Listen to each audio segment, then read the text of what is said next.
Hi everyone, and welcome to another session of OnKey How To with Mike Els. Today we are talking about monitoring points, and this is closely related to condition monitoring and IoT, which is of course a hot topic these days.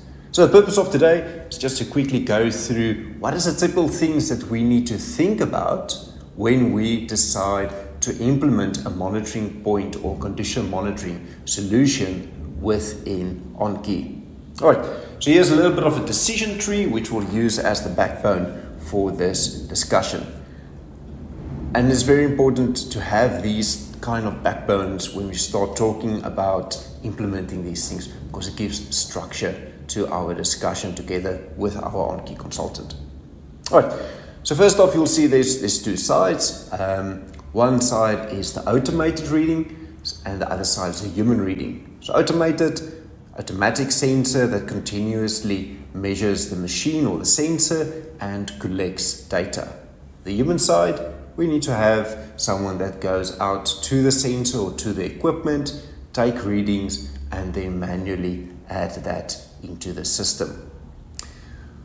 When we have the automated side, things that we need to consider is, do we want to create alarms when something goes wrong? So if something fails or if something goes beyond a certain bound or expression, then we want an alarm to be created. And then also we need to determine, once that alarm has been created, do we want a work order to come out? If that work order comes out, do we just want it as a blank work order, almost as a blank instruction to someone to go and do something? Or do we want to add tasks to that work order as well? Right, so if we are looking at the automated solution, we've got three options here. We've got auto monitoring light bound, so it makes use of the bounds functionality. We have auto monitoring light expressions and auto monitoring expressions. Right, so these two make use of the expression functionality. So within expression, we can have things like, if the reading is larger than something, then it needs to fail and we want an alarm. Or we can say, if the reading that comes in is smaller than a specific value, then something needs to happen. Alarm needs to be created. Or we can say, if the reading is between two points that we have identified, then please create an alarm.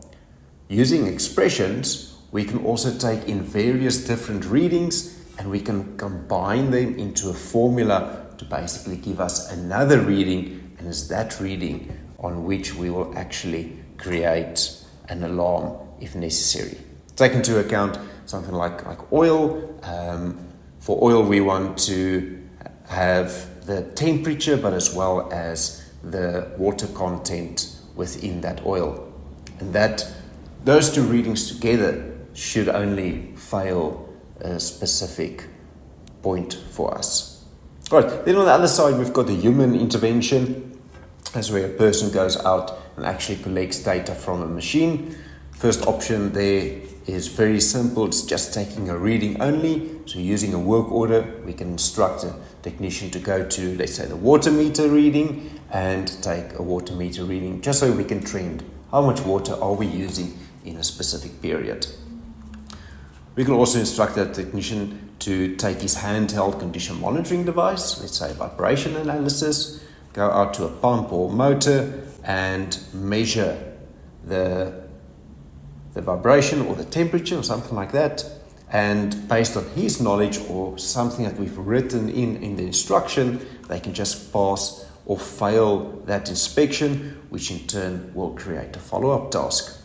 And then the little bit more advanced solution for the human interaction is in manual monitoring bounds. Again, they can take a vibration reading, put it into the system, and then that can either trigger predefined bounds, which will create certain alarms and create work orders with follow-up tasks for us.